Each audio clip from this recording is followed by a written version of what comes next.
আসসালামু আলাইকুম। আমি কোহিনুর আক্তার মনি চট্টগ্রাম থেকে বলছি।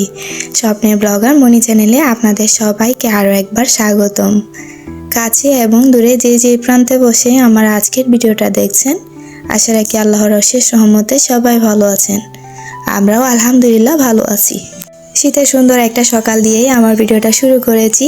শীতের সুন্দর সকাল হয়েছে কি হয়েছে তাতে সমস্যা নেই, কিন্তু গলার একটা এমন বাজে অবস্থা হয়ে গিয়েছে, বলে বোঝানোর মতো না।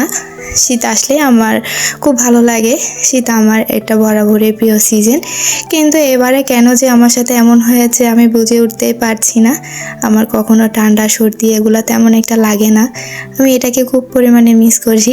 কিন্তু যখন হয় তখন আসলে বলি এটা কেন আমার হলো, কেন এটা আমার কাছ থেকে যাচ্ছে না। এমন একটা পরিস্থিতিতে আমি দাঁড়িয়ে যাই, কিন্তু যখন চলে যাই তখন আবার সেই একই আমার হয় না বলেই তাকি আমি। কিন্তু যাক আলহামদুলিল্লাহ, সব কিছুর জন্য আল্লাহ তাআলা আমাদেরকে সবসময় দুঃখ কষ্ট এগুলাতে তো রাখেন না। কোনো সময় দুঃখ, কোনো সময় সুখ, আবার কোনো সময় হাসি, কোনো সময় কান্না, সব মিলিয়েই তো জীবন মানে একটা পরীক্ষা কেন্দ্র। শুধু আমার হয়েছে তেমনটা কিন্তু না। এখন যেদিকে তাকাচ্ছি, যার সাথে কথা বলি, যেমনই কোনো কিছু ভিডিও দেখতে যায় তখনই দেখি সবার না হয় ঠান্ডা, না হয় সর্দি, না হয় জ্বর, কোনো না কোনো একটা কিছু লেগেই আছে, যাচ্ছে না পালাক্রমে। যাক, এত কিছুর মাঝে বকবক করতে করতে আমি সকালের নাস্তাটা রেডি করে নিচ্ছিলাম। আমি আমার আপুর বাসা থেকে এসে ডুপ্লিকেট কাজটা শুরু করে দিয়েছি। আসলে ডুপ্লিকেট বলার কারণ এটা আমি রুটির জন্যই বানিয়েছিলাম, তাতে আমি পরোটা করে নিয়েছি। আমি রুটি ডো করেই করেছিলাম, কিন্তু খেতে ইচ্ছে করছিল না রুটিটা, যেহেতু আজকে তেমন কোনো ঝোল জাতীয় জিনিস ছিল না, ডিম দিয়েই খাওয়া লাগবে। যার কারণে ভাবলাম পরোটা করে নিই। এটাকে আপুর কাছ থেকে যেহেতু শিখে এসেছি, দেখি নিজের বাসায় একটু ট্রাই করে কেমন হয় খেতে। মাশাল্লাহ, খেতে কিন্তু ভালো হয়েছে। খাওয়ার পরে যেহেতু বয়সটা দিচ্ছি, রাইট রিভিউটাও সুন্দরভাবে দিতে পারলাম। ফুলকো ফুলকো হয়েছে, দেখতো মাশাল্লাহ খুব সুন্দর হয়েছে। ফার্স্টে রুটির মতো করে বেজে নিয়েছি, তারপর একটু হালকা তেল দিয়ে উপর দিয়ে করে নিয়েছি। বাচ্চা যেহেতু একটু দেরিতে ঘুম থেকে উঠছিল, তার জন্য ওর জন্য কিছুটা আমি রেখে দিচ্ছিলাম একটা হট বক্সে করে। বাচ্চারা এক এক সময় এক এক ধরনের খাবার খেতে পছন্দ করে। সব সময় যে রুটি খাবে, সব সময় নুডলস বা সব সময় অন্য কোনো খাবার, এটা কিন্তু না। এক এক সময় এক এক রকম করে দিলে কিন্তু খুব আনন্দের সহিত খেয়ে ফেলে। রুটি করতে গেলে আমার বেহাল একটা অবস্থা হয়ে যায় রান্নাঘরে, বিশেষ করে এই যে চুলাটার। যখন আমি রুটির ডোটা তৈরি করি তখন কিন্তু চারদিক দিয়ে এমনভাবে আটাগুলা ছিটকে পড়ে যায়, মনে হয় যেন অনেক দিন ধরে আমি রান্নাঘরটা পরিষ্কার করি না, এমন একটা বাজে অবস্থা হয়ে যায় চুলা। যা কি আর করার, সাথে সাথে কাজগুলা করে আমি রান্নাঘরটা একটু গুছিয়ে নিয়ে তারপর চুলার পাটটা পরিষ্কার করে নিচ্ছিলাম। চুলার পাটটা পরিষ্কার করছিলাম আর ভাবছিলাম আমাদের মা কাকিমারা যে কত কষ্ট করে দিন পার করেছেন। ওনাদের তো চুলা ছিল, চুলাটা আসলে যখন এভাবে আটা ময়দা দিয়ে ভর্তি হয়ে যেত ওনারা কি করতেন। এবং মনের মতো একটু কিছু চিন্তা করছিলাম আর ভাবছিলাম, সেই দিনটা কিন্তু খুব বেশি দিন দূরেও ছিল না, কাছেই ছিল। দেখতে দেখতে ওনাদের জীবন শেষ হয়ে গিয়েছে আর আমাদের জীবনে এসেছে এই যে চুলা। জানি না ভবিষ্যৎ প্রজন্মের কাছে কি এমন জিনিস আসবে, ওনাদের কি অবস্থা হবে। আমরা তো একটু বিরক্ত বোধ করি, কিন্তু আমাদের মা কাকিমারা কিন্তু তেমন বিরক্ত বোধ করতেন না। খুব আনন্দের সহিতই ওনাদের জীবনটা ওনারা পার করে দিতেন দুঃখে কষ্টে। কিন্তু আমরা অল্পতে হতাশ হয়ে যাচ্ছি, কেন জানি না এমন হচ্ছে। ইদানিং তো আমার সাথে আরো বেশি পরিমাণেই হচ্ছে। ছোট বাচ্চার মা হিসেবে এমন হচ্ছে না আমার কোনো মাইগ্রেনের সমস্যা হচ্ছে, আসলে বুঝে উঠতে পারছি না। অল্পতেই মাথাটা একদম খারাপ হয়ে যাচ্ছে। কি আর করার, এবার বাচ্চাদের জন্য আমি কয়েকটা বিস্কিট নিয়ে এসেছিল। কয়েকটা বলতে অনেকগুলাই নিয়ে এসেছে, খাওয়া হয়ে গিয়েছে। টুকিটাকি করে যা ছিল তা একটু বক্সে করে রেখে দিচ্ছিলাম।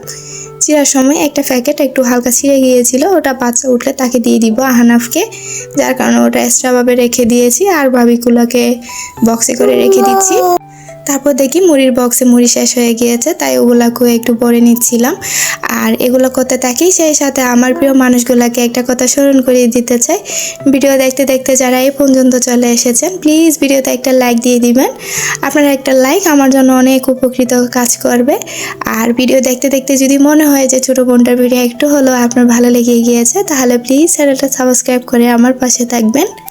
কালকে কিছুটা পরিমাণে হলুদ আদা নিয়ে এসেছিল। আমি আসলে বাসায় তেমন একটা আদা রাখি না, রাখি বলতে আদাটা থাকলেও আমার নষ্ট হয়ে যায়। আমি আলসেমির কারণে আদাটাকে পরিষ্কার করে যে ডিপ ফ্রিজে রাখবো তেমনটা হয় না। তেমনটা না হওয়ার কারণও আছে, আমার তেমন একটা আদা ইউজ করি না। গরুর মাংস যেহেতু তেমন একটা মাসে একবার অথবা 2বার পরিমাণে খাওয়া হয়, তা দিয়ে চলে যায়, আর বাকি সবগুলো নষ্ট হয়ে যায়, যা আর ফ্রিজে ফ্রোজেনও করা হয় না। তাই আজকে একটু তাড়াহুড়া করে নিচ্ছিলাম। ফার্স্টে ভাবলাম এগুলা করে আগে ফ্রিজে রেখে দিব, ডিপ ফ্রিজে, তারপর একটু শক্ত হয়ে আসলে একটা বক্সে ভরে রেখে দিব। তাই একটা ছুরির সাহায্যে এগুলাকে উপর দিয়ে আগে ছিলে নিচ্ছিলাম। আপনারা চাইলে এটাকে না ছিলে ভালোভাবে পরিষ্কার করেও কিন্তু করা যায়, যার যেভাবে ইচ্ছে যে যেভাবে করতে চায়। আসলে আদার জিনিসটা এমন ফুসলেও কিন্তু নষ্ট হয় না, গন্ধ হয় না, যে আদার গন্ধ সে আদার গন্ধই থেকে যায়। এই যে করে নিচ্ছিলাম, এবার ছুরির সাহায্যে কাটার চেষ্টা করছিলাম, কিন্তু দুর্ভাগ্যবশত আমি আসলে ছুরি দিয়ে তেমন একটা কাটাকুটির কাজ করতে পারি না। আমাকে সে বটির সাহায্যই নিতে হয়েছে। এবারও কিন্তু তার ব্যতিক্রম না, বটির সাহায্যে আমি পরে আদাগুলাকে একটু ছোট ছোট করে সাইজ করে কেটে নিয়েছি। তারপর আমি জানি আমার প্রিয় অনেক আপুরাই আছেন যারা হচ্ছে ছুরির সাহায্যে খুব তাড়াতাড়ি সব কিছু কাটাকুটি করতে পারেন। আসলে সবাই তো আর সব জিনিস দিয়ে অভ্যস্ত না, আমি এক রকমের জিনিস দিয়ে অভ্যস্ত, তো আপনি অন্য রকমের জিনিস দিয়ে অভ্যস্ত। মানুষ আসলে অভ্যাসের দাসত্ব করে ফেলি অনেক সময়। আমি যদি চেষ্টা করি যে ছুরির সাহায্যে করব, তাহলে কিন্তু একটা না একটা দিন ঠিক ছুরির সাহায্যে পারবো। কিন্তু আজ আপাতত চেষ্টা করলাম না, দেখি এটা একটা শপিং বোর্ড কেনার পর তারপর টুকিটাকে কেটে চেষ্টা করার জন্য। আপাতত করার চেষ্টা করছি না, ভিডিওটা অনেকটা সময় ধরে করে আসছি। আর সকালটা মাশাআল্লাহ খুব সুন্দরভাবে কেটেছে। এবার আমি আদাটাকে একটু ব্লেন্ডার করে নিব। ছোটো যে জারগুলো আছে ওগুলাতেই করে নিয়েছিলাম, যেহেতু অল্প পরিমাণে, জগের মধ্যে দিলে অত তাড়াতাড়ি হবে না আর অত বেশি ভালোও হবে না, যার কারণে ছোটোটাতে দিয়ে করে নিচ্ছিলাম।